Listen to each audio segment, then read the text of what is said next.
നമസ്കാരം. വൈക്കം കായൽ നിരവധി ചരിത്ര മുഹൂർത്തങ്ങൾക്ക് സാക്ഷ്യം വഹിച്ചിട്ടുള്ളതാണ്. അത്തരം ഒരു ചരിത്ര മുഹൂർത്തത്തിന് ഈ വരുന്ന ജനുവരി 18 വൈക്കം കായൽ സാക്ഷ്യം വഹിക്കുകയാണ്.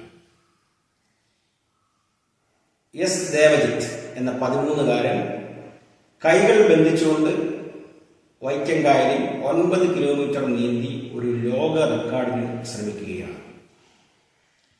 പ്രശസ്ത നീന്തൽ പരിശീലകൻ ബിജു തങ്കപ്പന്റെ കീഴിൽ പ്രമുഖ സംഘാടകനായ ഷിഹാബ് സൈനുവിന്റെ നേതൃത്വത്തിലാണ് ഈ പരിപാടി സംഘടിപ്പിക്കപ്പെടുന്നത്.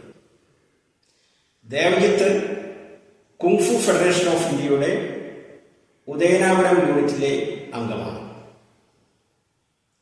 ഈ ലോക റെക്കോർഡ് കരസ്ഥമാക്കുന്നതിന് കുങ്ഫു പരിശീലനം ദേവജിത്തിന് സഹായകരമാകും എന്നാണ് ഞാൻ കരുതുന്നത്.